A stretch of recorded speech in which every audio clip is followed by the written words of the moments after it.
It is not forbidden to look upon the breath of pestilence. Then see, for it is here. Do not look, Eleazar. Close the door, Joshua, and let death pass. Hey guys, Rafi here from the End Game Investor, and today we're going to talk about three things. First, why this inflation is different from all other inflations. Why is this night different from all others? Because this night the Lord our God will deliver us from the bondage of Egypt. Second, on the myth that currencies are backed by the productions of the economies where those currencies are issued. And three, why nobody has to worry about how much gold and silver the elite have. It doesn't matter. So first of all, why is this inflation different from all other inflations? Well, the dollar has been the reserve currency of the world since 1946, after World War II, when Bretton Woods became the monetary system and other central banks started accumulating dollars in lieu of gold, and that status as the reserve currency of the world, meaning the currency that other central banks stack in lieu of gold, by inertia remained the world's reserve currency after 1971, when gold convertibility was suspended and ended. Now, you could ask a question. How is it that every country that has underwent hyperinflation since 1946, 1971, whatever you want to say, how is it that they got out of it and were able to restructure or restart a real economy? The answer is because the reserve currency hadn't yet hyperinflated and still hasn't hyperinflated. And because there is still a reserve currency, there is still a unit of account that makes at least some semblance of sense. And here I want to refer back to Hayek, who said that his one major discovery in economics was my one discovery in economics, the idea that the price system is really essential as a guide to enable people to fit into an order. So you need prices that make some semblance of sense, which means they have to be based on yesterday. So as long as there is a reserve currency or a unit of account that can divide goods and services in some rational way, you can base your national economy on those prices. And what you do is you make a new currency that is pegged to that old currency and what is something of an IPO of a new currency. And what happens?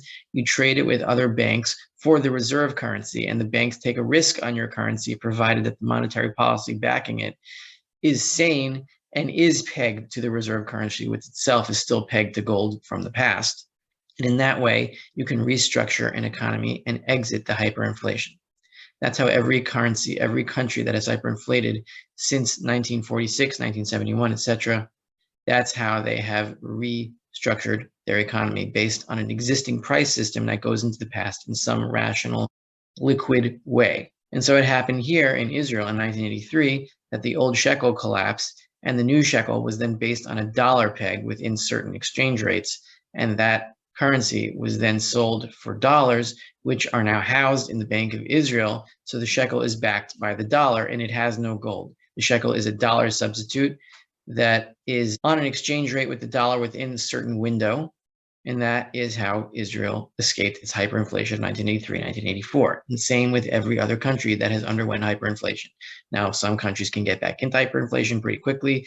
Some can maintain their monetary stability for a few years or decades before they resort to mass theft again. And so how is this inflation different from all other inflations? Well, the hyperinflation of the world's reserve currency means that all other currencies that are backed by the reserve currency in the foreign central banks will also hyperinflate if the currency backing their currency, from which the existence of those currencies came into existence, if that itself hyperinflates, then there is no other way for countries to escape hyperinflation because there is no existing price system based on any currency that makes any sense anymore.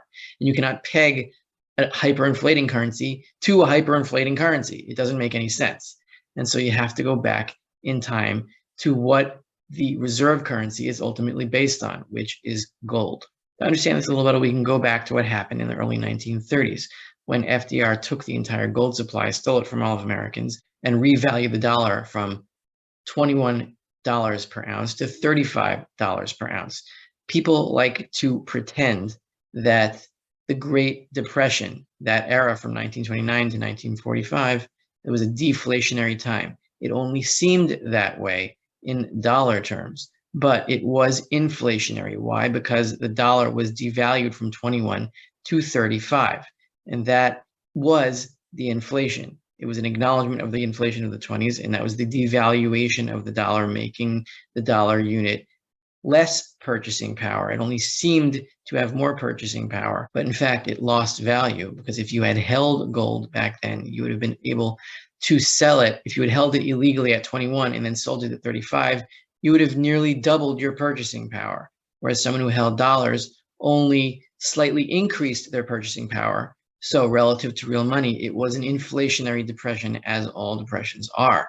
Second, the myth of currencies being backed by the productivity of their countries of origin. This is impossible, because if a currency were backed by the productivity of a country, then there never would be any hyperinflation, because as inflation proceeds, a country typically produces more and more and more for export, and yet the currency of that country continues to fall in value until it reaches zero.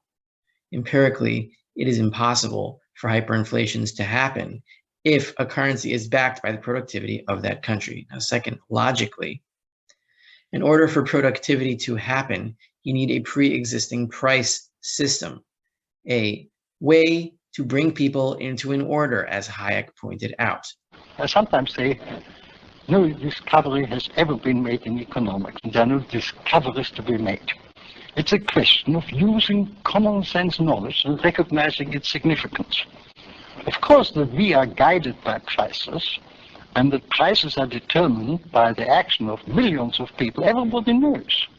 But to put it in the right form and to see that it is the prices by which the knowledge of thousands and millions of people can be conveyed to others and serve as a guide to them, was just a new way of putting ideas together, which to me became exceedingly revealing. You cannot have a price system without a stable currency. And so you need something external from your economy on which to base that currency to establish a division of labor and establish productivity in the first place. And as I said before, the way countries escape hyperinflation is by pegging their currency to an existing currency with stable price schemes, or stable-ish at least. Once you have that stable price scheme, then you can start or restart productivity. Productivity itself cannot be based on the currency that enables that productivity in the first place. That is circular reasoning. The chip. Do you know about the chip? What chip? They keep it in a vault at Cyberdyne. It must be from the other one, like you. The CPU from the first Terminator. It was scary stuff, radically advanced. I mean, it was smashed. It didn't work, but it gave us ideas, took us in new directions. I mean, things we would have never...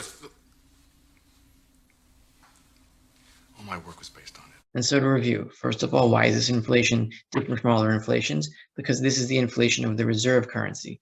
The only way out of the hyperinflation of the reserve currency of the world is to go back in time to what that reserve currency was based on and still is based on, which is gold. So we're going to see the same thing as we saw in the Great Depression, a fundamental revaluation of gold from right now about $1,700 an ounce to something around 30 to 40,000 if we were to fully back the Fed's balance sheet, when the faith in the value of the paper backing that balance sheet, which is treasuries and mortgage-backed securities, falls to zero as debt defaults. Because the only other thing of real value on the balance sheet is the gold that still remains there, assuming it is still there. And second, the value of a currency is always based into the past. In many cases today, it's based on the reserve currency of the dollar, which itself is based on gold, as that was its origin. And so, practically, the only way to escape hyperinflation this time and to reestablish a division of labor is for the world to go back on gold, or for currencies to go back on gold. That can either happen privately, if the abandonment of all central banks and their liabilities, meaning their currencies, and people just trading gold and silver that are physically in their pockets in order to reestablish any economy that can feed anybody and keep people from starvation. Or central banks can give up and remake their currencies into gold substitutes with whatever gold reserves they have, assuming they have any. Either way, if you own physical gold and silver, you will be able to participate in the IPO of the restarting of the division of labor, which will make you very rich in real terms. Now, finally, why don't we have to worry about the elite and all the gold and silver they have, assuming they have a lot? Well, think about it this way. What does the elite specialize in? What is their contribution to the actual division of labor in terms of goods and services for the world? The answer is nothing. They produce absolutely nothing, most of them. What are they very good at? Why are they so rich? Because they are phenomenal. They are very talented at stealing. Inflation is stealing, and they control the money spigots of every country and government policy, which leads to monetary policy and the hyperinflation of all money substitutes that they are benefiting off of now. So they specialize in theft. They can keep stealing and stealing and stealing our purchasing power through inflation until it comes to nothing. And once that happens, then they're going to have to rely on their existing gold and silver supplies to get them any more goods and services. And yeah, that's annoying. They'll have a lot of real resources because they do have a lot of gold and silver. However, the difference between gold and silver and inflationary money is that inflationary money, what they do is they continue stealing from people, and everything they get is at the expense of other people. Now, when they only have gold and silver left and inflation is no longer an option because the people already rejected the money substitutes in a hyperinflationary battle against them, then everything that they spend, they will have to draw down their gold and silver supplies. And wealth and the money supply, the real money supply, will therefore increase in circulation because they will have to draw down what they own, and their wealth will dwindle. So all they will be doing is distributing more money to the masses by dishoarding their gold and silver and actual wealth supplies. And that's okay. Yeah, they'll be able to buy a little bit more stuff, but they won't be able to steal anymore. So everything they buy will be a participation in the actual division of labor, and eventually they will run out of those supplies. It's not dangerous for them to be rich. It's dangerous for them to be enabled to continue to steal from other people. And once they can no longer do that through inflation, there's nothing really to worry about. Fear is why you fail. No, I'm not afraid. I'm angry. And why aren't I worried about the elite quickly reestablishing their inflationary scheme? Because this inflation is different from all other inflation. This inflation is the inflation of the reserve currency of the world. Once it happens in the entire world, and the entire world loses confidence in all money substitutes. It is not easy to reestablish faith when there is no existing inflationary money substitute to reestablish your division of labor on. And so the elite will not be able to rebuild an inflationary system quickly or at all. We will be in a new monetary era where only real money is trusted, or only private money substitutes that battle in the market against other money substitutes and have checks against the inflations of those supplies. Only those will be trusted.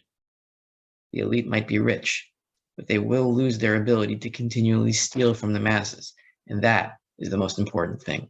This is Rafi of the Endgame Investor, hoping you enjoyed this little philosophical discourse on monetary policy and nature of money, why you don't have to worry, why the endgame is welcome, and it will be disturbing and it will be difficult. But if you are prepared, you will get through it. And once you get through it, we will be in a new world, and it will be a better one. I'm sure of it. I'd like to say thank you to all my patrons. A lot have been subscribing lately. A lot have been becoming my patrons lately and getting my weekly videos on biblical commentary and monetary policy. It's been very interesting, and the comments are increasing, and I'm enjoying teaching these lessons. And of course, if you want to follow what the Endgame Investor is doing, please sign up for a 2-week free trial. Link in the description below, and I'll see you guys in a few days.